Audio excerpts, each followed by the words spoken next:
اعوذ باللہ من الشیطان الرجیم بسم اللہ الرحمن الرحیم الحمد للہ رب العالمین والصلاة والسلام علی سیدنا و نبینا و طبیب قلوبنا و شفیع ذنوبنا و مولانا ابی القاسم محمد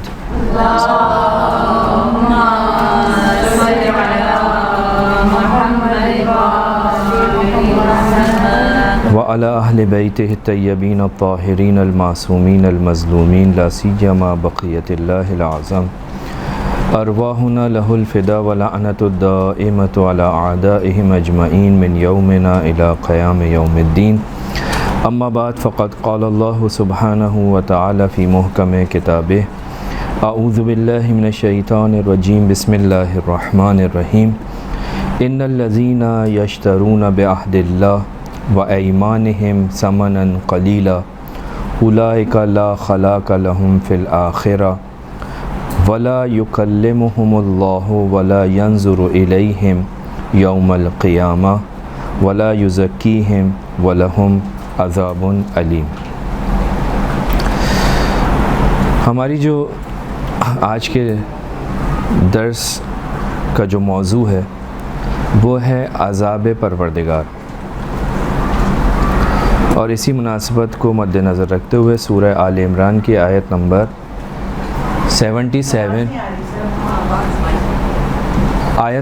77 قرآن مجید کی تلاوت کا شرف حاصل کیا۔ سورہ آل عمران آیت نمبر 77 کہ جس کے اندر پروردگار عالم عذاب کی مختلف قسموں کو بیان کر رہا ہے کہ پروردگار عالم عذاب کیوں کرتا ہے، اس کے عذاب کی وجوہات کیا ہیں۔ یعنی موضوع ہمارا ہو گیا عذاب کی قسمیں۔ اس سے پہلے کہ ہم قرآن میں اور احادیث کے اندر جو عذاب بیان ہوئے ہیں اس کے بارے میں ہم گفتگو کریں، کچھ باتیں آپ کی خدمت میں مقدمتاً عرض کروں، وہ یہ کہ انسان جو کہ پروردگار عالم کی مخلوق ہے، یہ فطرتاً ایسی مخلوق ہے کہ اگر اس کے اپنے حال پہ چھوڑ دیا جائے اور کسی خاص مشکل میں، سختی میں اس سے کچھ یعنی اس کے اوپر کوئی نہ سختی ہو نہ اس سے باس پرس ہو، تو یہ انسان جو ہے یہ مغرور ہو جاتا ہے، تکبر میں مبتلا ہو جاتا ہے۔ یہ قرآن بھی مختلف مقامات پر ان چیزوں کو بیان کرتا ہے اور پھر اور زیادہ برائیاں کرنا شروع کر دیتا ہے، اور زیادہ جو اس کے ظلم ہیں وہ بڑھ جاتے ہیں۔ یعنی یہ ایسی مخلوق ہے کہ اس کی فطرت میں پایا جاتا ہے اگر اس کو چھوڑ دیا جائے تو پھر یہ کسی کی بھی رعایت نہیں کرتا اور تکبر اور غرور کے اندر آگے بڑھتا ہے اور اپنے برے اعمال کے عواقب، ان کے نتائج سے بالکل غافل ہو جاتا ہے۔ اس مشکل سے روکنے کے لیے کہ یہ انسان جو ہے اپنے برے اعمال سے باز آ جائے، رک جائے، ٹھہر جائے، اس سے روک تھام کے لیے پروردگار عالم کی حکمت جو ہے اس کا تقاضا یہ ہے کہ انسان کی دنیاوی زندگی میں جو ہے کچھ کمزوریاں، کچھ مجبوریاں، کچھ طبی دشواریاں اور یا اس کی خود اپنی ذات کی وجہ سے بہت ساری ایسی مشکلات جن کا سبب وہ خود بنتا ہے، بیماریاں وغیرہ، یہ کیا کریں، یہ اس کو آ کر گھیر لیں۔ یہ دنیا کے اندر بہت سارے واقعات، حادثات ہوتے ہیں،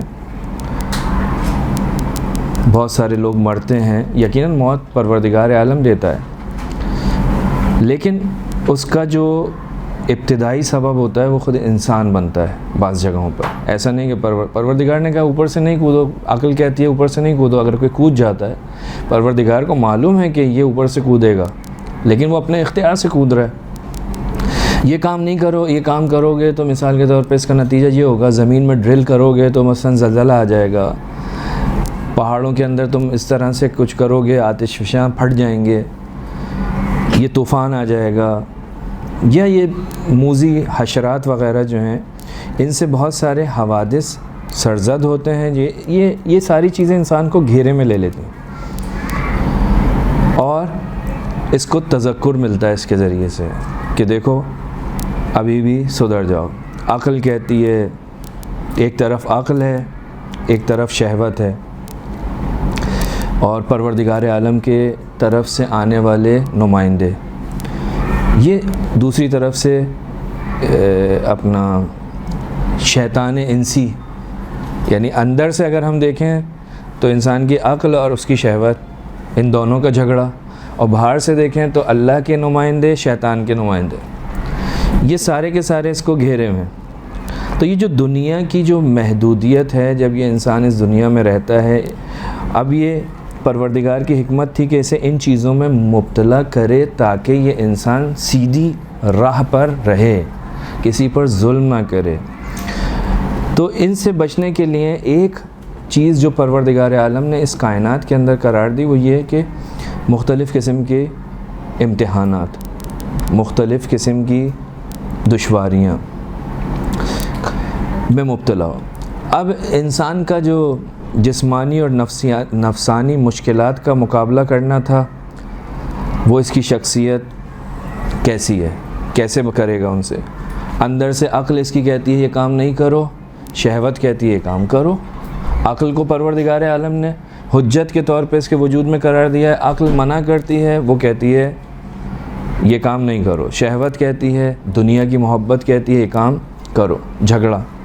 اسی طرح سے باہر سے شیطان انسی، شیطان الہی اور الہی نمائندے، ان کا آپس میں وہ کہتے ہیں یہ کام کرو، وہ کہتے ہیں یہ کام کرو۔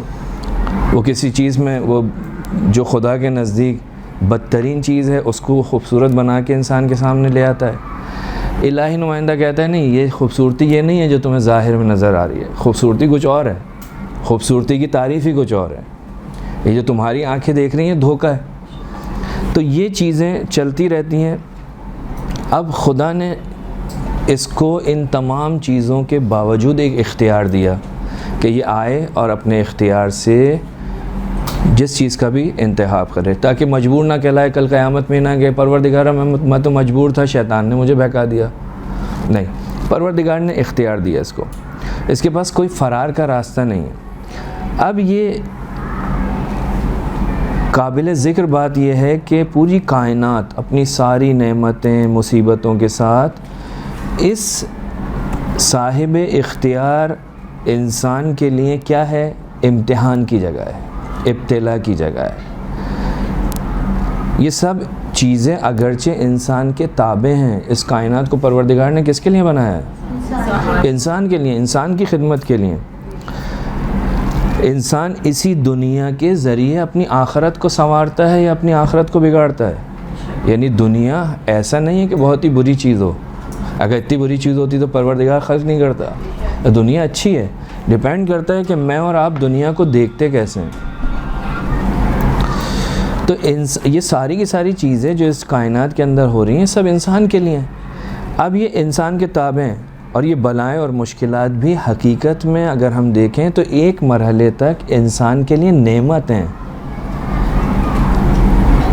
ایک مرحلے تک یہ انسان کے لیے نعمت ہیں، لیکن وہ انسان جو ان نعمتوں سے صحیح استفادہ نہیں کرتا، صحیح استعمال نہیں کرتا، ان سے تذکر حاصل نہیں کرتا، اس کے لیے یہی نعمتیں پھر وبال جان بن جاتی ہیں۔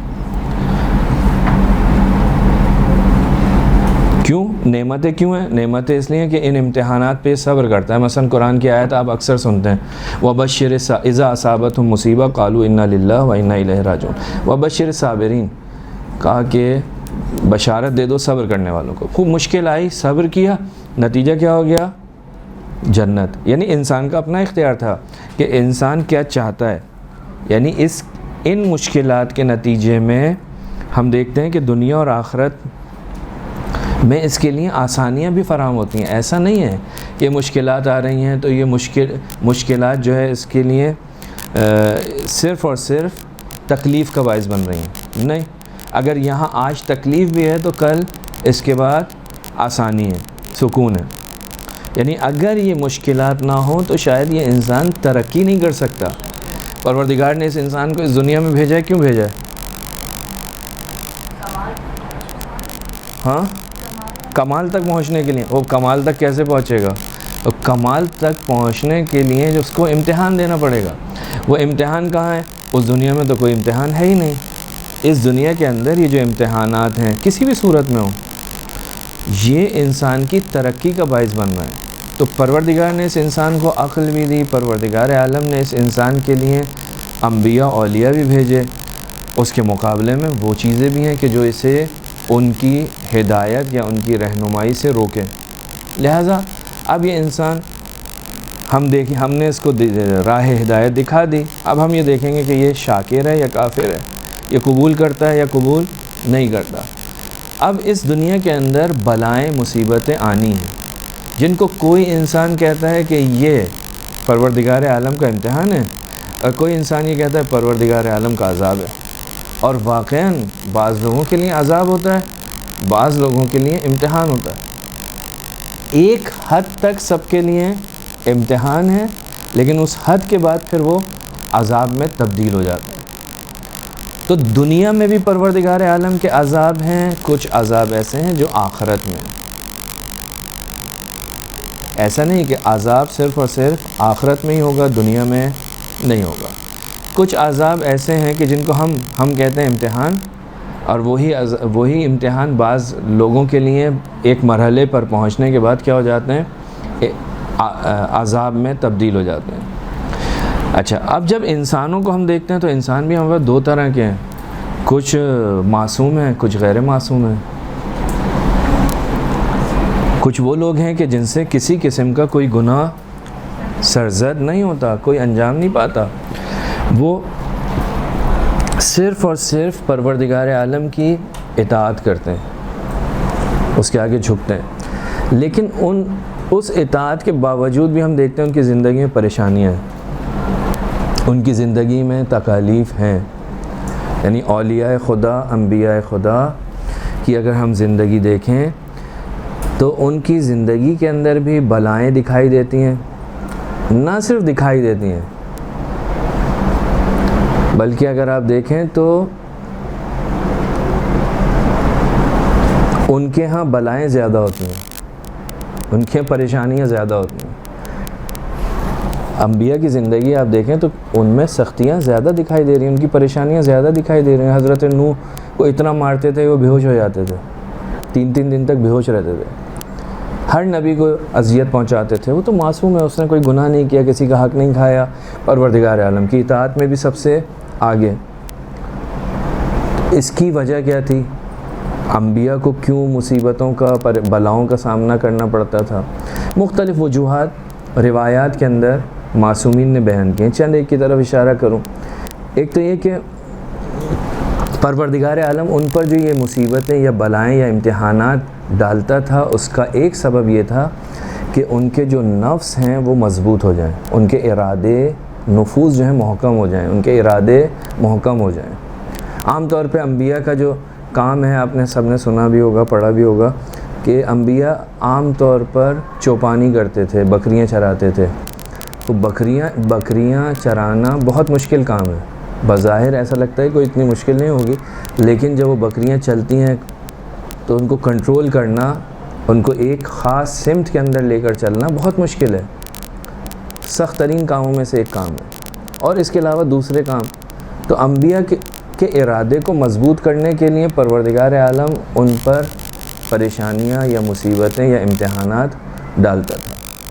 ان امتحانات کی وجہ سے ان کے وجود کو وسعت ملتی تھی، ان کی ولایت تکوینی کو تقویت ملتی تھی، اور بہت ساری جگہوں پر ان کو اس سے فائدہ ہوتا تھا، کیونکہ اس کے سامنے پسپا نہیں ہوتے تھے، اس کا مقابلہ کرتے تھے، اس کے ساتھ چلتے تھے، لہٰذا ان کی ولایت تکوینی کی بھی تقویت ہوتی تھی۔ آخرت میں ان امتحانات کی وجہ سے پروردگار عالم ان کے مقامات کو بلند کرنا چاہتا ہے، لہٰذا ان کو ان امتحانات، یعنی پروردگار عالم نے اس نبی کے لیے جو مقام دیا ہے، اس مقام پر پہنچنے کے لیے اس نبی نے یہ امتحانات دینے ہیں۔ جب تک یہ امتحانات نہیں دے گا، جب تک حضرت ابراہیم اپنے بیٹے کی گردن پر چھری نہیں رکھیں گے، اس وقت تک اس مقام پر نہیں پہنچیں گے جو پروردگار دینا چاہتا ہے.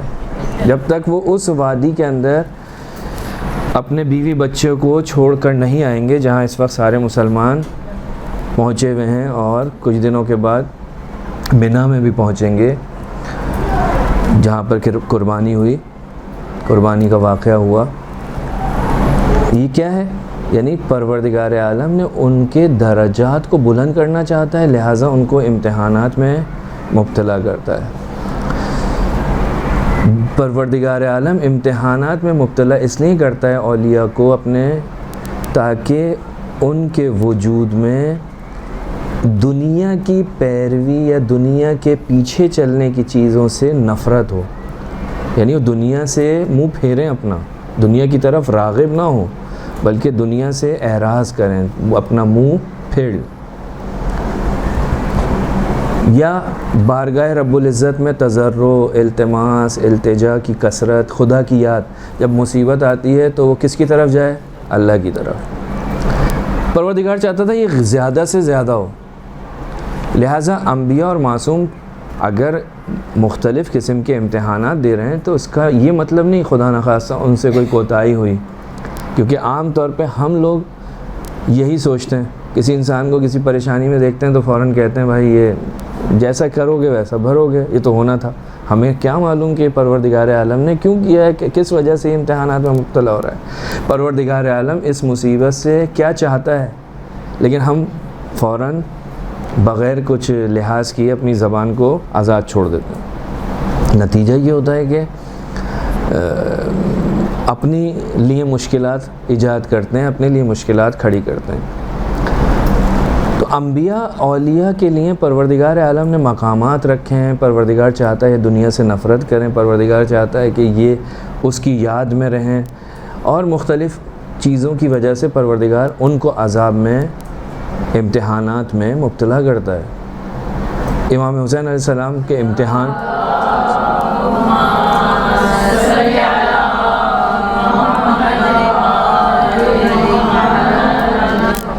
کتنا بڑا ہے؟ کیوں؟ امام حسین تو معصوم ہیں. امام حسین علیہ السلام کو پروردگار امتحانات میں مبتلا کر رہا ہے کیونکہ امام حسین علیہ السلام کا مقام بہت بلند ہے، اور جس کا جتنا بڑا مقام ہے دنیا کے اندر اتنے ہی زیادہ اس نے امتحانات دیے. امام حسین علیہ السلام کو امتحان دے رہے ہیں اور آخری وقت تک پروردگار کا شکر ادا کر رہے ہیں. یہ ہے یعنی پروردگار کثرت امتحانات میں ڈالنے کے بعد یہ چاہتا ہے کہ یہ اس وقت بھی یاد خدا میں رہے، اس وقت بھی ان مشکلات میں بھی خدا کی یاد میں رہے. ان کے مقابلے میں جو غیر معصوم افراد ہیں ان کے امتحانات میں مبتلا ہونے کی بھی بہت سی وجوہات.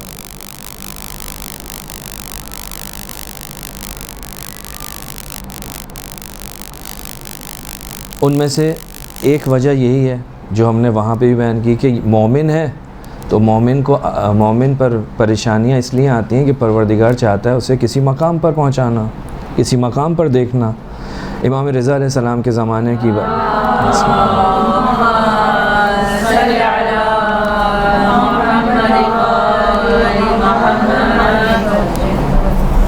کے زمانے میں ایک شخص تھا، بہت تکلیف میں تھا، بہت پریشانی میں تھا، لیکن بہت عبادت گزار تھا، مطیع تھا پروردگار کا. ایک مرتبہ بڑھاپے کے اندر اس کی بینائی بھی چلی گئی اور اس کی شنوائی بھی چلی گئی، سننے کی طاقت بھی ختم، دیکھنے کی طاقت بھی ختم.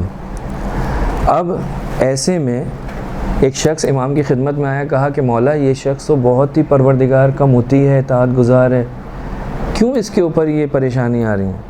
تو امام رضا نے فرمایا کہ پروردگار عالم اس کو ایک خاص مقام پر دیکھنا چاہتا ہے، یہ اس مقام پر اس وقت تک نہیں پہنچ سکتا جب تک یہ امتحانات نہ دے. یعنی یہ مومن کا امتحان ہے. دنیا کی ایک اہم، دنیا کے اندر آنے کا ایک جو اہم ترین سبب ہے وہ کیا ہے؟ دنیا مقام امتحان. تو یہ امتحان دے گا. اگر یہ امتحان میں کامیاب ہو گیا تو بہت اچھا، لیکن اگر امتحانات میں کامیاب نہیں ہوگا تو اب یہاں پر پروردگار عالم نے اس کے لیے عذاب رکھے. کیونکہ غیر معصوم کے لیے تو عذاب کو ہم نکال دیں، وہاں تو عذاب کا تصور نہیں۔ اب یہ جو غیر معصوم افراد ہیں جو اللہ کی اطاعت میں کوتاہی کرتے ہیں، گستاخی کرتے ہیں، جسارت کرتے ہیں، جس طرح سے پروردگار عالم نے زندگی گزارنے کا کہا ہے اس طرح سے نہیں گزارتے، اور ہم نے قرآن مجید کے اندر بھی پڑھا، بہت ساری قوموں کا ذکر پروردگار نے کیا کہ ان کے اوپر دنیا کے اندر عذاب آیا۔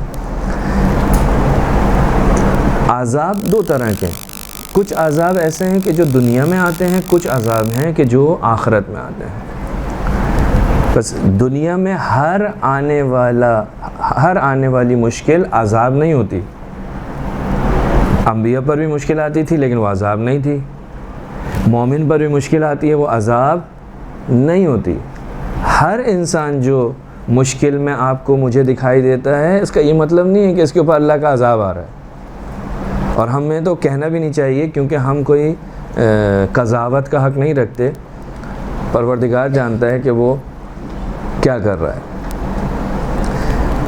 تو یہ جو غیر معصوم افراد ہیں، عام انسان ہیں، ان کے اوپر جو عذاب آتے ہیں، پروردگار عالم نے اس کی مختلف حکمتیں بیان کی ہیں، مختلف وجوہات بیان کی ہیں۔ بعض عذاب میں نے عرض کیا شروع میں کہ ہماری ذات جو ہے ان عذاب کا یا ان مشکلات کا سبب بنتی ہے۔ ہم نے ایک تجربہ کیا، اس تجربے کے نقصانات ہمارے سامنے آ گئے۔ مثلا کوئی بیماری ہم نے کی تھی، ہم نے تکوینیات میں عمل دخل کیا، ہم نے زمین کے اندر ڈرل کرنا شروع کی، نتیجہ یہ ہوا مثال کے طور پہ زلزلے آنے شروع ہو گئے، آپ نے کی، آپ اس کو بھگتیں۔ تو بعض چیزیں تو ایسی ہیں کہ جو مشکلات جو ہیں ان کا سبب خود انسان بنتا ہے، ہم بنتے ہیں۔ اسی طرح سے بعض عذاب ایسے ہیں جن کا قرآن میں ذکر ہوا، سورہ عنکبوت کے اندر قوم نوح، ابراہیم، حضرت لوط کا ذکر آیا وہاں پر، پھر اس کے بعد عاد و سمود کا ذکر آیا، پھر اس کے بعد فرعون کا ذکر آیا، ہامون کا ذکر آیا، اور قارون کا ذکر آیا، اور پھر فرمایا کہا کہ یہ سب ان کے گناہوں کی وجہ تھی۔ سارے ذکر کرنے کے بعد یہ جو عذاب آ رہے ہیں ان کے اوپر دنیا کے اندر، طوفان آ رہا ہے، زمین پھٹ رہی ہے، زلزلہ آ رہا ہے، یہ مر رہے ہیں، اس کی وجہ کیا ہے؟ کہا کہ یہ سب ان کے اپنے گناہوں کا سبب ہے۔ بس اس کا مطلب یہ ہوا کہ دنیا کے اندر بھی عذاب آتا ہے۔ عذاب کیوں آتا ہے؟ عذاب اس وقت آتا ہے کہ جب انسان خدا کی نافرمانی میں بہت آگے بڑھ جاتا ہے۔ آپ دعائے کمیل بھی پڑھتے ہیں تو دعائے کمیل کے اندر بھی اسی قسم کی گفتگو ہوئی ہے کہ مختلف قسم کے گناہ ہیں، اور ان کی وجہ سے کبھی مثلا بارش نہیں ہو رہی، کبھی مثال کے طور پہ فلاں مصیبت، فلاں مشکل، تو اس کا سبب کون بن رہا ہے؟ ہمارے گناہ۔ بس بعض چیزیں ہمارے گناہوں کا اثر ہوتی ہیں، ہمارے گناہوں کا نتیجہ ہوتی ہیں۔ بس دنیا میں جو عذاب ہیں یہ مشکلات ہیں، کبھی سزا، دنیا میں جو عذاب ہمیں جو مل رہا ہے یہ کبھی سزا کے طور پہ مل رہا ہے۔ دنیا میں جو کبھی ہمارے اوپر مشکل آ رہی ہے، کبھی ہمیں کچھ سکھانے کے لیے آ رہی ہے، ادب سکھانے کے لیے آ رہی ہے۔ ان البلاء للظالم ادب، روایت ہے کہ جو مصیبتیں آتی ہیں ظالم کے لیے ایک مرحلے میں یہ کیا ہوتی ہے؟ ادب، باز آ جاؤ، سدھر جاؤ، سیدھے راستے پہ آ جاؤ۔ کبھی کیا ہوتا ہے؟ کبھی یہ انسان کو پاک کرنے کے لیے آتی ہے مصیبت، امتحان، بلا۔ انسان نے گناہ کیا، پروردگار چاہتا ہے یہ پاک ہو جائے۔ مومنین کے سلسلے میں بہت زیادہ روایت ہیں کہ پروردگار عالم مومن کو مختلف قسم کی آزمائشات میں مبتلا کرتا ہے۔ کیوں؟ تاکہ وہ اسے جب اس دنیا سے اٹھائے تو اس کا حساب کتاب برابر کر دے۔ میں نے ابھی 2 مرتبہ کہا ہے، تیسری دفعہ پھر کہہ رہا ہوں۔ ہم کیا کہتے ہیں؟ ہم کہتے ہیں بھائی یہ تو اس نے کیا ایسا تھا، اس نے فلاں کے ساتھ۔ ارے بھائی آپ اور میں کون؟ پروردگار کچھ اور دیکھ رہا ہے، پروردگار کچھ اور چاہ رہا ہے۔ پروردگار اس کی مشکل کو آسان کرے، نہ یہ کہ ہم قضاوت کریں کہ اس نے جوانی میں انہوں نے یہ کیا تھا، انہوں نے فلاں کے ساتھ یہ کیا تھا، ہم کون ہیں؟ یہ اسی کا نتیجہ ہے؟ نہیں، پروردگار چاہتا ہے کہ بھائی اس کو پاک کر دوں میں. ڈرائی کلین کیسے ہوتا ہے؟ ڈرائی کلین، یہ جو بیماریاں ہیں، جو پریشانیاں، یہ انسان کی، مومن کے گناہوں کو ختم کرتی ہیں. رسول خدا فرماتے ہیں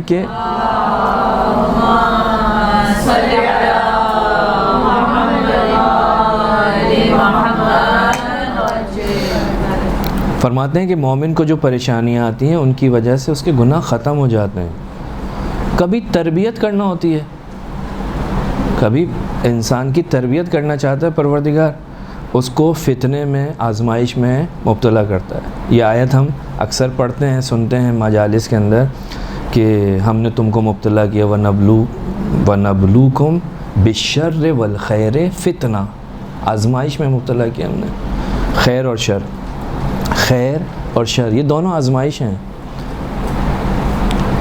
ایسا نہیں ہے کہ امتحان جو ہے صرف اور صرف شر کے ذریعے ہوتا ہے، مصیبت کے ذریعے ہوتا ہے. نہیں، امتحان جو ہے وہ پیسہ دے کر بھی ہوتا ہے، اولاد دے کر بھی ہوتا ہے. سارے امتحان ہیں. حضرت یوسف کا امتحان، ان کے پاس کوئی پریشانی نہیں ہے بعد میں. حضرت سلیمان کا امتحان کیا ہے؟ وہ ان کی مملکت ہے. لہٰذا ان کی حالات زندگی پڑھیں تو ملتا ہے کہ وہ ہر نعمت پر شکریہ، پروردگار کا شکر کرتے. تو کہتے ہیں کہ کہیں ایسا نہیں ہو کہ نعمت دے کے پروردگار میری آزمائش کر رہا ہو، امتحان لے رہا ہو، کہ میں شکر کرتا ہوں یا نہیں کرتا.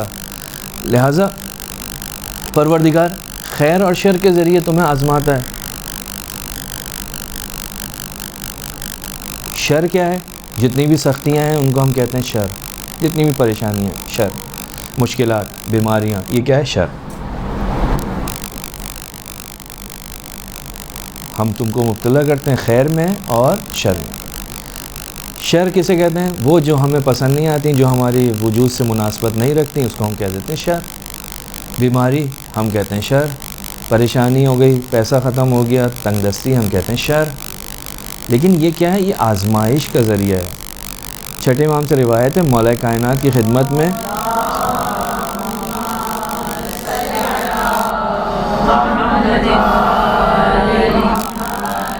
کچھ لوگ آئے، کہا کہ مولا کیا حال ہے؟ مولا کی طبیعت ٹھیک نہیں تھی. مولا نے جواب دیا، کہا اصبحت شرًا، کہا آج جو میں نے صبح کی ہے وہ شر کی حالت میں کی ہے.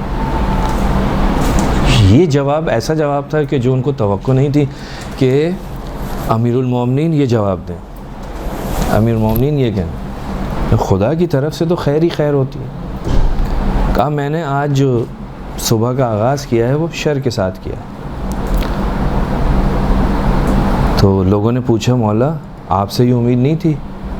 تو اس وقت مولا نے فرمایا کہ تم نے قرآن کی آیت نہیں پڑھی، یہی والی آیت کہ وَنَبْلُوكُمْ بِالشَّرِّ وَالْخَيْرِ فِتْنَةً، ہم تم کو مبتلا کریں گے کس میں؟ شر میں اور خیر میں. کہا آج میری طبیعت ناساز ہے، یعنی میں آج حالت شر میں ہوں. پھر آپ نے فرمایا کہ فَالْخَيْرُ الصِّحَّةُ، صحت کیا ہے؟ خیر ہے. انسان صحیح سلامت چل رہا ہے، بول رہا ہے، کھا رہا ہے، اپنے کاموں کا انجام دے رہا ہے، یہ کیا ہے؟ خیر ہے. آیت نہیں، روایت ہے. اچھا وہ آیت ہے وَنَبْلُوكُمْ بِالشَّرِّ وَالْخَيْرِ فِتْنَةً، سورہ عنکبوت کی آیت ہے، نمبر یاد نہیں ہوتا، 2-3 جگہ پر یہ استعمال ہوا اس طرح سے.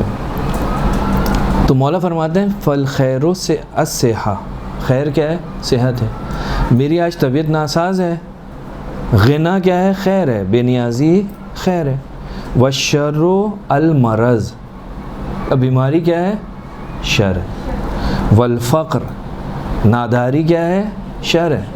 ٹھیک، پروردگار عالم ان کے اندر مبتلا کرتا ہے، آزماتا ہے. یہ انسان اپنے آپے میں رہتا ہے یا نہیں رہتا ان کے بعد؟ اگر صحت مند ہے، تندرست ہے، طاقتور ہے تو اس طاقت کا صحیح استعمال کرتا ہے نہیں کرتا؟ اگر نادار ہے، اس کا ہاتھ خالی ہے یا بیمار ہے تو وہ اس کی زبان اپنے کنٹرول میں رہتی ہے یا نہیں؟ پروردگار کے لیے اس کی مخالفت میں چلنا شروع ہو جاتی ہے. اس کے پاس تو یہ ہے، اس کے پاس تو یہ ہے، اس کے پاس تو یہ ہے، میرے پاس تو کچھ نہیں ہے، میں تو نماز بھی پڑھتا ہوں، وہ نماز بھی نہیں پڑھتا، اور پوری کی پوری تقریر شروع ہو جاتی ہے. تو پروردگار عالم دنیا کے اندر جو مومنین ہیں، ان کو، جو لوگ ہیں، ان کو امتحانات میں بھی ڈالتا ہے اور ان کو شر میں بھی مبتلا، ان کو عذاب میں بھی مبتلا کرتا ہے. عذاب کی مثالیں جیسے ہم نے کہا کہ قوم لوط، قوم حضرت نوح، قوم ابراہیم، قوم لوط، عاد، سمود، یہ سارے کے سارے وہ مثالیں ہیں کہ جن کے اوپر عذاب آئیں. ہم پر بھی آتے ہیں لیکن ہم پر عذاب نہیں ہوتے، وہ ہماری آزمائشیں ہوتی ہیں. تو اس سلسلے میں کہ دنیا کے اندر پروردگار عالم عذاب میں مبتلا کرتا ہے انسان کو، انسان پر عذاب آتا ہے، قرآن مجید کے اندر بھی ذکر ہوا ہے. اور اس عذاب کو کہا گیا ہے، پروردگار نے فرمایا ہے عذاب ادنا، یعنی وہ عذاب جو نزدیک ہے، یا دنیا کا عذاب. کہ دنیا کا عذاب کی دو خصوصیت ہیں. دنیا کا عذاب کم ہوتا ہے ایک، اور دوسری خصوصیت یہ ہے کہ دنیا کا عذاب نزدیک ہوتا ہے، ابھی آ جائے گا. کم ہے یعنی جب تک دنیا ہے فرض کریں، یا جب تک عمر ہے انسان کی اس وقت تک ہے، 5 سال 10 سال 20 سال.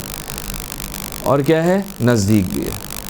اس کے مقابلے میں ایک عذاب ہے آخرت کا عذاب، وہ دور ہے، یعنی جب تک دنیا ہے اس وقت تک وہ عذاب نہیں آئے گا، حساب و کتاب ہوگا، سب کچھ ہوگا، اس کے بعد پھر وہ عذاب آئے گا. تو پروردگار عالم نے عذاب رکھا ہے جس کو کہتے ہیں مختصر عذاب، مختصر عذاب، ادنا عذاب. یہ جو عذاب آتا ہے اس کے بارے میں فرماتے ہیں کہ یہ عذاب کا فلسفہ یہ ہے کہ انسان کو تنبیہ کرنے کے لیے آتا ہے، انسان کو تنبیہ کرنا ہے، باز آ جاؤ. یہ جو تم غرور کے اندر مبتلا ہوئے، جو ہم نے شروع میں بات کی تھی کہ انسان غرور میں مبتلا ہو جاتا ہے، اس غرور سے نکالنے کے لیے پروردگار عالم ایک تھوڑا سا ایک جھٹکا دیتا ہے اس کو، ابھی بھی سنبھل جاؤ، تاکہ انسان اپنے غرور سے، اس تکبر سے باہر نکل جائے، اس کو ختم کر دے. سورہ سجدہ کی آیت نمبر 21، اس میں اس عذاب کا ذکر ہے کہ وَلَنُذِيقَنَّهُم مِّنَ الْعَذَابِ الْأَدْنَىٰ، ہم ان کو ضرور بضرور چکھائیں گے. کیا چکھائیں گے؟ عذاب ادنا. عذاب ادنا یعنی دنیا کا عذاب. دون العذاب الاکبر، دون العذاب الاکبر، نہ کہ وہ بڑا عذاب. وہ بڑا عذاب وہ قیامت کے بعد. یہ کون سا ہے؟ نزدیک والا عذاب، دنیا والا عذاب. لعلہم یرجعون، تاکہ باز آ جائے، پلٹ جائے، انسان بن جائے. تو یہ ایک مختصر عذاب پروردگار دنیا میں ایک دیتا ہے. ایک اور عذاب جو پروردگار عالم اس دنیا کے اندر انسان کو دیتا ہے، اس کا انداز مختلف ہے. اس کو ہم کہتے ہیں عذاب استدراجی، استدراج. پروردگار کی ایک سنت ہے، سنت استدراج، الف سین تے دال الف رے جیم، استدراج یعنی آہستہ آہستہ. آپ نے یہ شاید سنا ہوگا، پڑھا بھی ہوگا کہ پروردگار عالم بعض افراد کو بہت ڈھیل دیتا ہے. وہ بہت گناہ گار ہوتے ہیں، بہت گناہ کرتے ہیں، ان کے گناہ مسلسل بڑھتے چلے جاتے ہیں، لیکن ان کی زندگی کے اندر کسی چیز کی کمی نہیں ہوتی. ان کی زندگی میں کسی چیز کی کمی نہیں ہوتی. بعض افراد یہ ہوتے ہیں ان سے ذرا سی کوتاہی ہو فوراً ان کو تنبیہ ہو جاتی ہے، لیکن بعض افراد ایسے ہوتے ہیں ان کو چھوڑ دیا جاتا ہے ان کے حال پر. ہم بھی اپنی زبان میں عام اس میں گفتگو میں استعمال کرتے ہیں، ان کے حال پہ چھوڑ دو. یعنی کیا؟ یعنی سدھرنے والے نہیں ہیں، چھوڑو. پروردگار کی ایک سنت ہے، پروردگار عالم بعض لوگوں کو کیا کرتا ہے؟ ڈھیل دیتا ہے، ڈھیل دیتا ہے. اب یہاں پہ لڑکے تو ہیں نہیں جو پتنگ اڑاتے ہیں. کیا ہوتا ہے؟ وہ پتنگ جو اڑا رہا ہوتا ہے، وہ جو اس کی جو ڈوری ہوتی ہے اس کو چھوڑ دیتا ہے ایسے ہی. پروردگار عالم بھی اس انسان کی زندگی کو اس کے حال پر چھوڑ دیتا ہے، جو دل چاہے کرے. ظلم کرے، کسی کا مال کھائے، کسی کو تکلیف پہنچائے، جو دل چاہے کرے، پروردگار اسے کچھ نہیں کہتا، کچھ نہیں کہتا، کچھ نہیں کہتا، کچھ نہیں کہتا، اور پھر آخر میں ایک دفعہ کھینچ لیتا ہے۔ اس کو ہم کہتے ہیں سنت استدراج، یعنی پروردگار کی سنتوں میں سے ایک سنت ہے، طریقوں میں سے ایک طریقہ ہے کہ پروردگار بعض افراد کو ڈھیل دیتا ہے اور پھر ایک مرتبہ اس کو کھینچ لیتا ہے۔ یہ خطرناک ہو گیا نا۔ جو پہلے والا انسان تھا، جس نے کوئی غلطی کی، کوئی کوتاہی کی، اس کو فوراً ہلا دیا، سدھر جاؤ، تو اس نے اپنے آپ کو کر لیا۔ لیکن یہ تو اتنا اوپر، مثلاً فرض کریں کہ ایک چیز جو ہے وہ یہاں میز سے گرے اور ایک چیز اٹھا کے 4تھ فلور سے پھینک دی جائے، اس کے سنبھلنے کے چانس ہیں، لیکن جب وہ وہاں سے اوپر سے جا کے نیچے آئے گی تو پھر بچے گی نہیں۔ تو پروردگار کے عذاب میں ایک جو چیز ملتی ہے وہ استدراج، سنت استدراج، یعنی مہلت دے کر عذاب دینا۔ دنیا کے اندر پروردگار کیا کرتا ہے؟ مہلت کے ساتھ۔ یہ کن لوگوں کا ہے؟ یہ ان لوگوں کو کرتا ہے جو ضدی ہیں، ہٹ درم ہیں، جو کبھی بھی اپنے غرور اور تکبر سے ہاتھ کھینچنے کے لیے تیار نہیں ہیں۔ کیا کرتا ہے؟ ان کو دنیاوی نعمتوں میں غرق کر دیتا ہے، خدا کو بھول جاتے ہیں، موت کو بھول جاتے ہیں، قیامت کو بھول جاتے ہیں، انسان کو بھول جاتے ہیں، انسان کے احترام کو بھول جاتے ہیں۔ اور پھر پروردگار کیا کہتا ہے؟ قرآن میں فرماتا ہے وَالَّذِينَ كَذَّبُوا بِآيَاتِنَا، وہ لوگ کہ جنہوں نے ہماری آیاتوں کو جھٹلایا، سَنَسْتَدْرِجُهُمْ، ہم ان کو آہستہ آہستہ اس طرح سے عذاب میں مبتلا کریں گے کہ من حیث لا یعلمون، ان کو پتہ بھی نہیں چلے گا کہ ان کے ساتھ کیا ہو گیا، ان کے وہم و گمان میں بھی نہیں ہوگا، ان کے وہم و گمان میں بھی نہیں ہوگا کہ ان کے ساتھ کیا ہو گیا۔ کیا ہوا؟ ڈھیل دی، ڈھیل دی، ڈھیل دی، ڈھیل دی، وہ خود خدائی کے دعوے پر پہنچ گیا، بس جو کچھ ہے میں ہی ہوں، میرے علاوہ کچھ بھی نہیں ہے۔ تو یہ بھی پروردگار کے عذاب کی ایک قسم ہے دنیا کے اندر، کہ ڈھیل دیتا ہے، ڈھیل دیتا ہے، ڈھیل دیتا ہے، پھر یہ انسان یہ کہتا ہے خدا کی کیا ہے، لاٹھی بے آواز نہیں ہے۔ یہ سنت یہ پروردگار کا عذاب کا ایک طریقہ ہے، اس کو ہم کہتے ہیں عذاب استدراج۔ آہستہ ہے، وہ تھا عذاب ادنا، یہ ہے عذاب استدراج۔ اور ایک اور عذاب جس کا قرآن مجید کے اندر بھی ذکر ہوا، وہ ہے عذاب استیصال، الف سین تے یہ صاد الف لام۔ ایسا عذاب ہے کہ جس میں مبتلا ہونے کے بعد یہ بیچارہ ہو جاتا ہے، ختم ہو جاتا ہے، یعنی اس سے بھی زیادہ شدید۔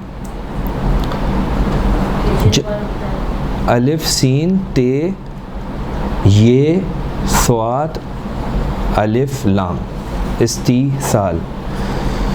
استیصال جب یہ انسان کمال ہٹ درمی پر پہنچ جاتا ہے، غرور کی انتہا پر پہنچ جاتا ہے، اس وقت پروردگار عالم اس پر یہ والا عذاب جو ہے وہ نازل کرتا ہے، اور ایک ہی مرتبہ میں اس کو ختم کر دیتا ہے، ایک ہی مرتبہ میں، اور پھر اس کو برزخ کے جہنم میں داخل کر دیتا ہے ایک دفعہ۔ یعنی اب اس کو سدھرنے کا کوئی موقع نہیں ملتا، اب کوئی اس کو ٹائم نہیں ملتا، عذاب آتا ہے، اس کو اپنی لپیٹ میں لیتا ہے، اور جو ایک جہنم برزخ کے اندر ہے، ایک جہنم جو ہے وہ قیامت کے بعد ہوگا جہنم، جس میں ہمیشہ ہمیشہ کے لیے جہنم میں جائے گا۔ ایک جہنم کیا ہے؟ برزخ کے اندر، یعنی جب انسان مرتا ہے تو اس کی برزخ کی زندگی شروع ہو جاتی ہے۔ وہ جو برزخ کی زندگی شروع ہوتی ہے تو پھر اس کے اندر بھی اچھے لوگ اچھی زندگی گزارتے ہیں، برے لوگ بری زندگی۔ تو وہاں پر اس کو جہنم میں، یعنی برزخی جہنم کے اندر پروردگار ڈال دیتا ہے، اور اس وقت تک یہ اسی میں رہے گا جب تک کہ قیامت نہیں آ جاتی۔ تو یہاں اگر ہم دیکھیں، یہ 3 قسم کے عذاب تھے، عذاب ادنا، عذاب استدراج، عذاب استیصال، کہ قرآن میں اس کا ذکر ہوا ہے سورہ آل عمران کی آیت نمبر 178، جو استیصال ہے اس کی وہاں پر آپ کو مثال مل جائے گی۔ اگر ہم دیکھیں پہلی قسم جو ادنا تھی، وہ خود ایک نعمت ہے، وہ خود ایک نعمت ہے۔ یہ جو امتحان ہو رہا ہے، یہ جو مجھے پروردگار نے تذکر دیا، بیدار ہو جاؤ، اٹھ جاؤ، ہوشیار ہو جاؤ، یعنی یہ میری ہوشیاری کا سبب بن رہا ہے کہ میں ابھی تک غلط چل رہا تھا، میں صحیح آ جاؤں، تو یہ خود ایک نعمت ہے اللہ کی۔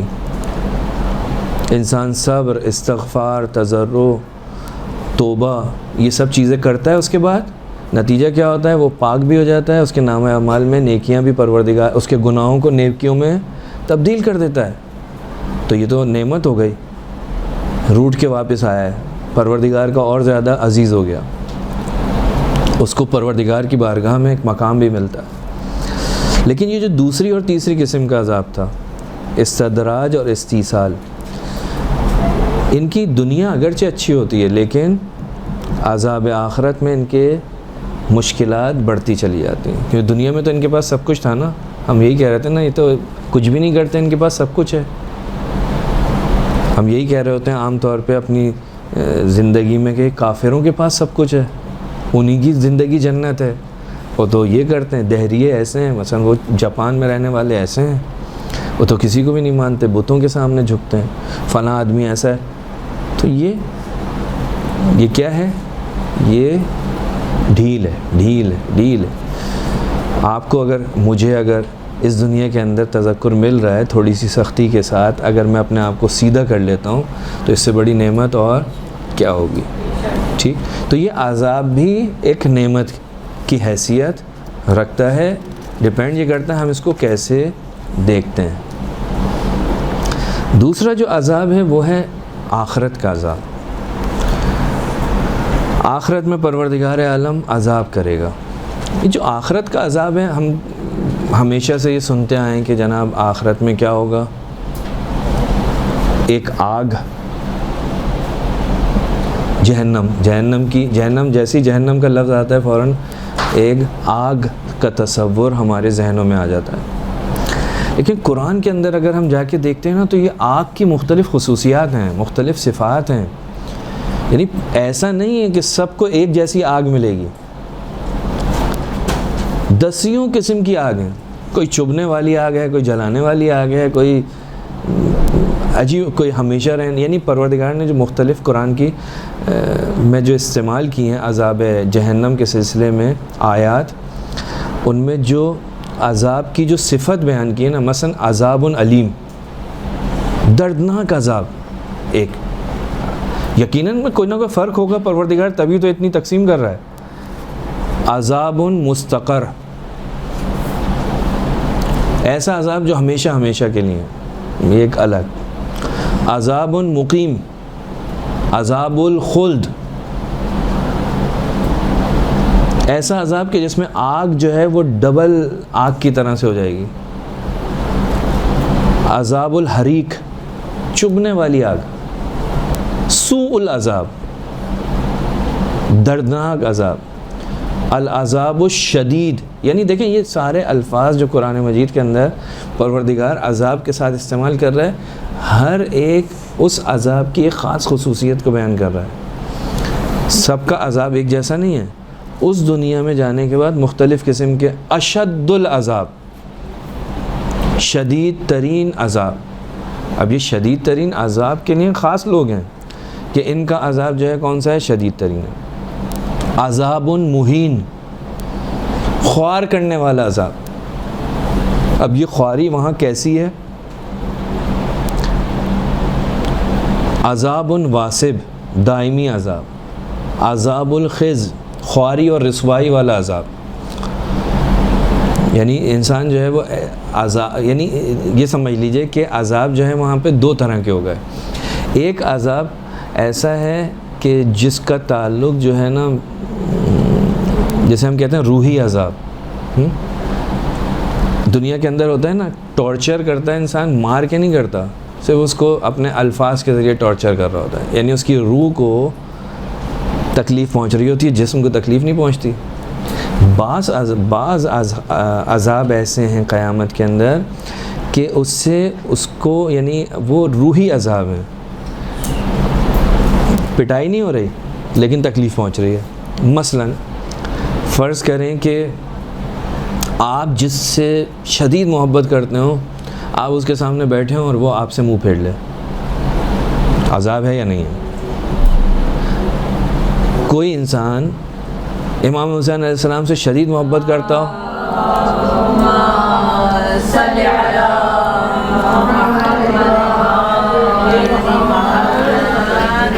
اور امام حسین اس کی طرف نہ دیکھیں تو یہ کیا ہے؟ اس کی پٹائی تو نہیں ہوئی، اس کو مارا تو نہیں، اس کو جلایا تو نہیں، لیکن کیا ہے یہ شدید عذاب ہے اس کے لیے، کیونکہ وہ تو دیکھ رہا ہے. جس طرح سے مولا کائنات فرماتے ہیں پروردگارہ میں تیری دوری کو تحمل نہیں کر سکتا. ہاں دعائے کو میں دوری کو تحمل نہیں، یعنی کیا؟ یعنی پروردگارہ میں تیری رحمت سے کیسے دور ہو سکتا ہوں؟ یہ روحی عذاب ہے.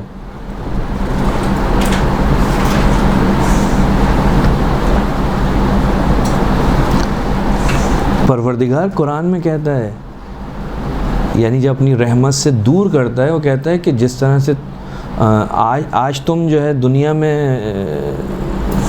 یعنی میں آج تمہیں بھول گیا ہوں. کیسے؟ کس طرح کہ جس طرح سے کل تم دنیا کے اندر تم نے مجھے بھلا دیا تھا، آج میں بھی تمہیں بھلا رہا ہوں. تم نے خدا کو بھلایا تھا، آج خدا تمہیں بھلا رہا ہے. یہ کیا ہے؟ یہ روحی عذاب ہے. یہ جلانے والا عذاب نہیں ہے، کوڑو ہنٹر والا عذاب نہیں ہے کہ کوئی فرشتہ آ کے جو ہے وہ پٹائی کر رہا ہو، نہیں، روحی عذاب ہے. نعمتوں کو اور اپنے دوستوں کو جنت میں دیکھیں گے،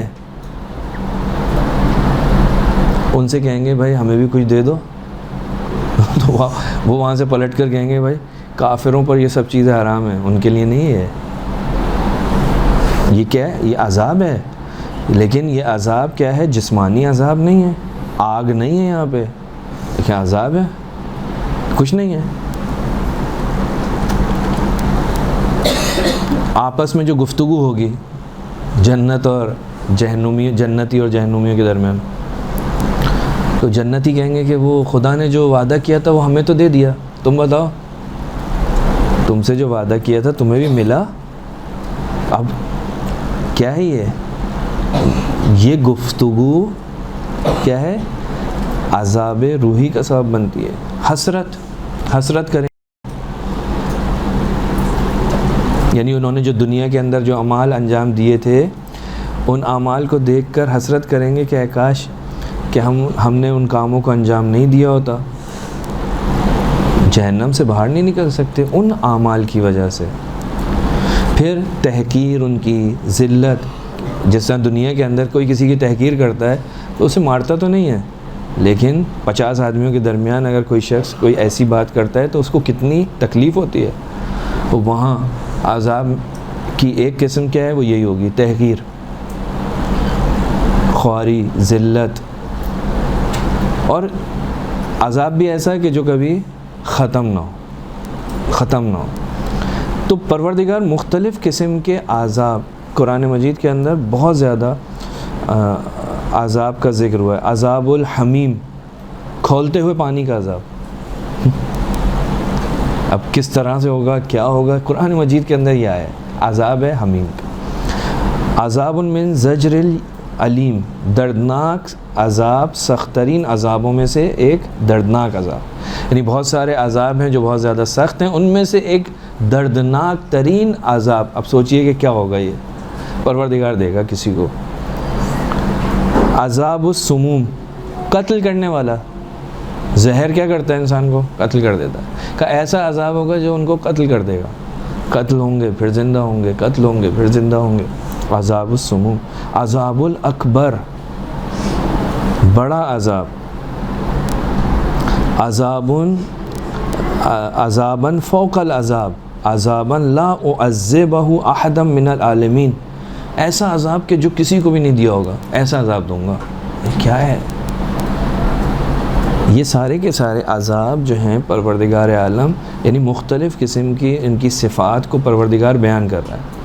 حتیٰ سورہ آل عمران میں اگر آپ جائیں تو اس میں آیت نمبر 77، اس کے اندر یعنی قرآن میں بعض گناہوں کے عذاب بھی پروردگار نے بیان کیے کہ فلاں گناہ کا عذاب یہ ہے. یہ جو وعدہ خلافی کرتے ہیں ان کا عذاب کیا ہے، پروردگار نے اس آیت کے اندر بیان کیا. 5 قسم کے عذاب وعدہ خلافی کرنے والوں کو،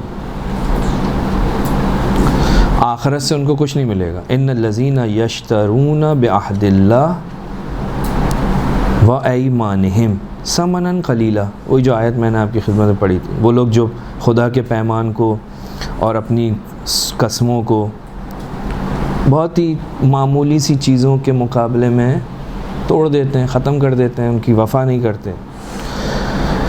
ایک، آخرت سے ان کو کچھ نہیں ملے گا، آخرت میں انہیں کچھ نہیں ملے گا، یہ عذاب ہے کس کا؟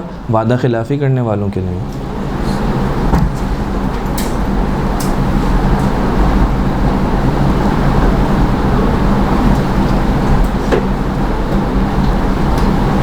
وعدہ خلافی، رسول خدا فرماتے ہیں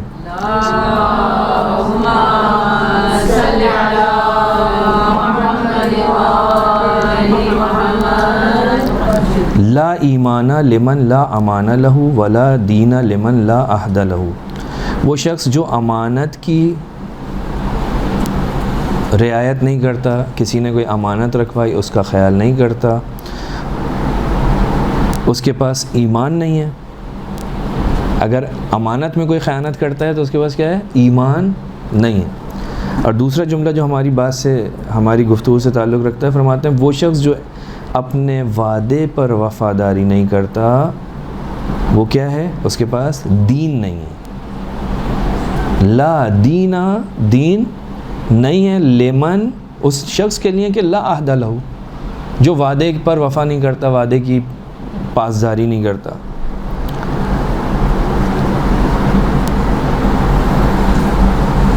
تو پہلی چیز کیا کہا کہ جو عہد الہی کی اس آیت کے اندر پروردگار جو چند چیزوں کو بیان کر رہا ہے، ایک یہ کہ امانت لوگوں کے پاس رکھی گئی ہے، عہد الہی ہے، وعدہ الہی ہے، اس کا خیال نہیں رکھتا۔ یشترون بعہد اللہ لا خلاق لہم، پہلا عذاب ان کا یہ ہے کہ جو کیا کرتے ہیں؟ وعدہ خلافی کرتے ہیں، ان کے پاس اصلاً آخرت میں ان کے پاس کچھ نہیں ہے، خالی ہاتھ ہیں۔ دوسرا عذاب کیا ہے؟ پروردگار عالم ان سے خطاب نہیں کرے گا، ان سے گفتگو نہیں کرے گا، محرومیت ہے، یعنی پروردگار ان سے خطاب ہی نہیں کرے گا، چھوڑو ان کو ان کے حال۔ پروردگار عالم کا لطف و کرم اس کے شامل حال نہیں ہوگا۔ تیسری چیز، گناہ اس کے ختم نہیں ہوں گے، اور وہ ایک دردناک عذاب کے اندر کیا ہو جائے گا؟ مبتلا ہو جائے گا، دردناک عذاب میں مبتلا ہو جائے گا۔ یہ کون تھا؟ وہ شخص کہ جو وعدہ خلافی کرتا ہے، رعایت نہیں کرتا عہد و پیمان کی۔ اسی طرح سے بعض اور بھی چیزیں ہیں کہ جن کے عذاب پروردگار عالم نے بیان کیے ہیں، یا رسول اللہ نے بیان کیے، یا رسول اللہ کو پروردگار عالم کی طرف سے بیان کیے گئے۔ مثلا ایک روایت میں ملتا ہے کہ امیر المومنین فرماتے ہیں کہ ایک دن میں جناب سیدہ سلام اللہ علیہا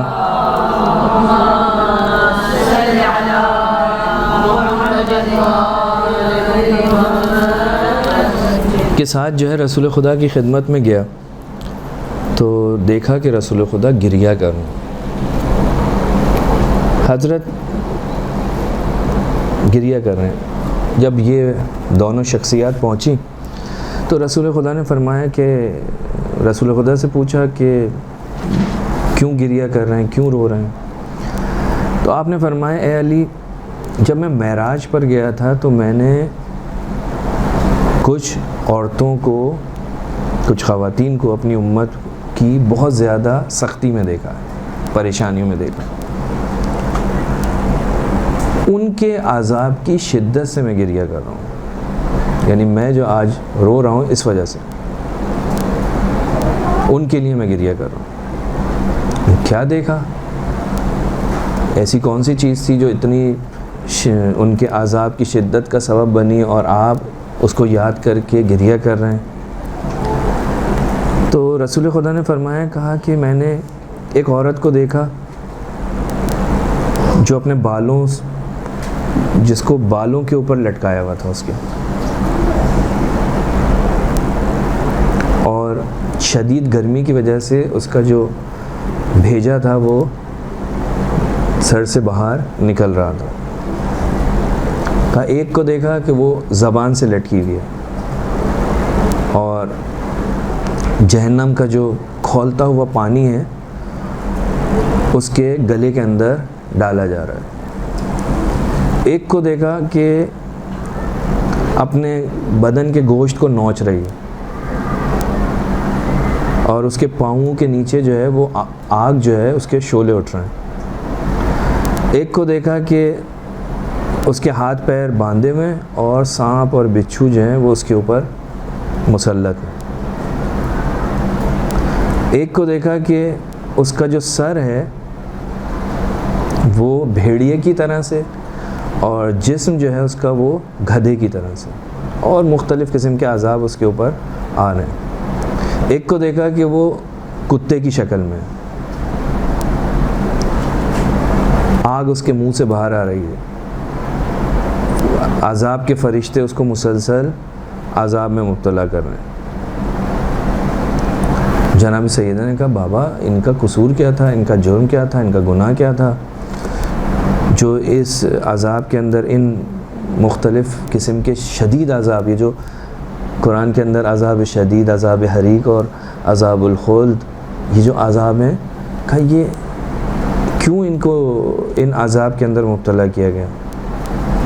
تو اس وقت رسول خدا نے فرمایا دیکھیں گناہوں کے عذاب ہیں, مختلف قسم کے عذاب ہیں. فرمایا کہ بیٹا وہ جو عورت جس کو بالوں کے اوپر لٹکایا ہوا تھا وہ اپنے بالوں کو لوگوں سے چھپاتی نہیں تھی, اس کی وجہ سے اس کا یہ عذاب تھا. کہا وہ جس کو زبان کے اوپر لٹکایا گیا تھا وہ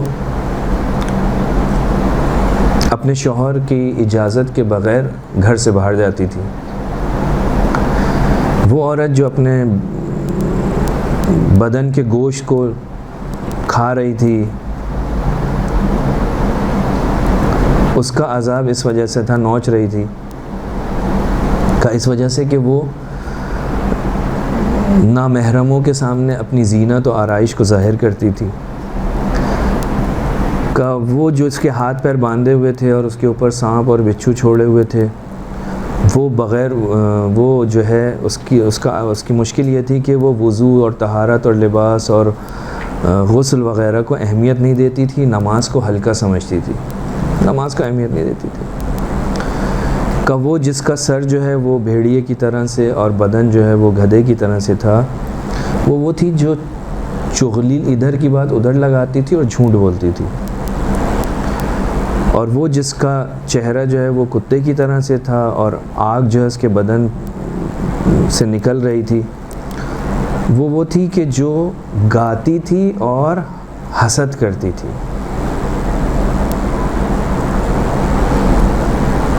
حسد کرتی تھی. اور پھر رسول خدا نے پناہ مانگی اس قسم کی خواتین سے. تو یہ کیا ہے, یہ مختلف قسم کے عذاب ہیں جو پروردگار عالم اس دنیا کے اندر ہمارے, خدا نہ کرے کہ ہم سے اس توبہ کیے بغیر اپنے گناہوں سے اس دنیا سے چلے جائیں اور پھر وہاں ان مشکلات میں مبتلا ہوں. یعنی یہ جو مختلف قسم کی مشکلات آتی ہیں انسان کو متوجہ کرنے کے لیے آتی ہیں کہ دیکھو ابھی بھی وقت ہے, عذاب ادنا ہے, تذکر ہے, یاد آوری ہے, یہ سدھر جاؤ. اگر یہاں پہ توبہ کر لیا تو اس کا نتیجہ کیا ہوگا کہ وہ آخرت کے جو مراحل ہیں وہ آسان ہو جائیں گے. تو یہ ساری زرنگی ہے, توجہ کرنا ہے کہ ہم کبھی بھی ان مشکلات کو دیکھ کر ہم یہ نہ کہیں کہ پروردگار سے شکوہ کرنے لگیں, پروردگار عالم کی بارگاہ میں گستاخی کرنے لگیں. نہیں, ہم دیکھیں کہ ہمارے سامنے امام حسین علیہ السلام کی ذات ہے, جناب زینب کبریٰ کی ذات ہے,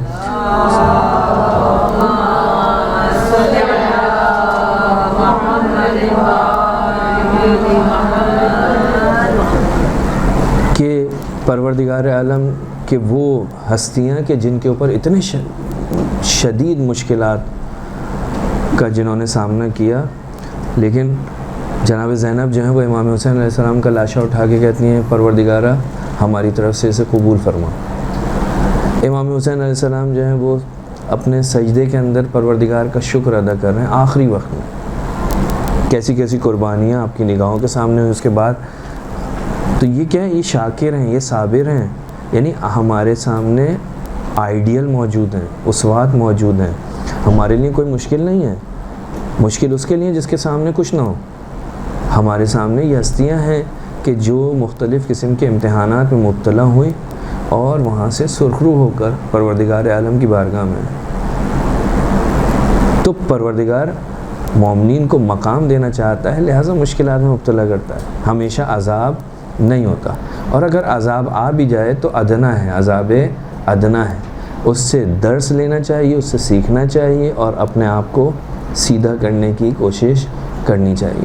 تو یہ مختلف قسم کے عذاب ہیں جو پروردگار عالم قرآن مجید میں جن کا ذکر کرتا ہے. تو آخر میں رسول فرماتے ہیں کہ وائے ہو اس عورت کے اوپر کہ جس کا شوہر اس سے راضی نہ ہو، اور مبارک ہو اس عورت کو کہ جس کا شوہر اس سے راضی ہو. البتہ یہ خواتین کا یہاں پہ ذکر تھا، اسی طرح سے مردوں کے لیے بھی مختلف روایتیں موجود ہیں. فرق نہیں کرتا، چغل خور ہے، اس کا ایک مخصوص عذاب ہے، غیبت کرنے والے کا عذاب ہے. قرآن مجید کی آیت ہے. اس سے بڑا عذاب کیا ہوگا کہ غیبت کرنا، یعنی اپنے بھائی کا، مومن بھائی کا گوشت کھانا. اس سے بڑی اور عذاب کیا ہے؟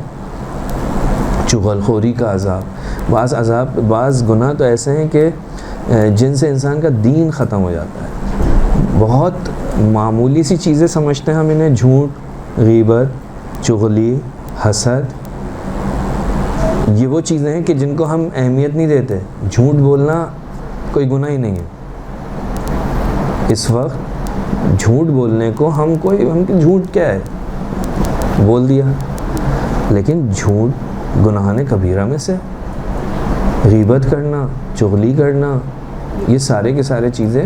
لہٰذا کوشش کرنی چاہیے کہ جو سب سے زیادہ گناہ کا سبب ہمارے جسم میں جو عضو ہے، جو بنتا ہے، جسے ہم زبان کہتے ہیں، اس کے اوپر سب سے زیادہ کنٹرول کرنے کی ضرورت ہے. اس کو پروردگار عالم نے بھی بند کر کے رکھا ہے، ہمیں بھی کوشش کرنی چاہیے کہ اس کو بند ہی رکھیں. یعنی کم بولیں. کم بولنا سونا ہے. کم بولنا بہت اچھی چیز ہے. تو جتنا کم بولیں گے اتنے ہی گناہ جو ہے، جو احتمال ہے کہ ہو سکتے ہیں اس زبان سے، اگر بولنے سے پہلے، لہٰذا روایات میں بھی ہے، علماء بھی فرماتے ہیں کہ اب بولنے سے پہلے سوچو. جب یہ زبان رکے گی تبھی تو انسان سوچے گا. لہٰذا جو لوگ بہت زیادہ بولتے ہیں تو آپ دیکھیں کہ ان کی زبان پر وہ چیزیں بھی آتی ہیں جس کی طرف وہ خود متوجہ نہیں ہوتے، کیونکہ وہ بس بول رہے ہوتے ہیں، سوچتے نہیں ہیں. پہلے انسان سوچے کہ مجھے یہ بولنا چاہیے یا نہیں بولنا چاہیے، یہ بولنا صحیح ہے یا نہیں. جب اس طرح بولے گا تو زبان پہ بھی کنٹرول رہے گا، زبان سے وہ گناہ بھی نہیں ہوں گے کہ جن کی وجہ سے ہم ان مختلف قسم کے عذاب کا سامنا کریں. تو بہرحال دعا کرنی چاہیے. توفیق پروردگار کی طرف سے ہوتی ہے، ہمارا کام ہے کوشش کرنا. پروردگار عالم کی توفیق جب تک نہیں ہوگی کسی نتیجے پہ نہیں پہنچیں گے. لہٰذا ہمیشہ اس سے توفیق کے طالب رہیں، اس کو واسطہ دیں اہل بیت کا، اور اپنی کوشش کرتے رہیں. تو حتماً پروردگار عالم جو ہے ہم سب کو ان چیزوں سے، اور بالخصوص ان عذاب روحی اور عذاب اخروی اور دنیاوی سے پروردگار ہم سب کو محفوظ رکھے. ایک صلوات پڑھنے محمد.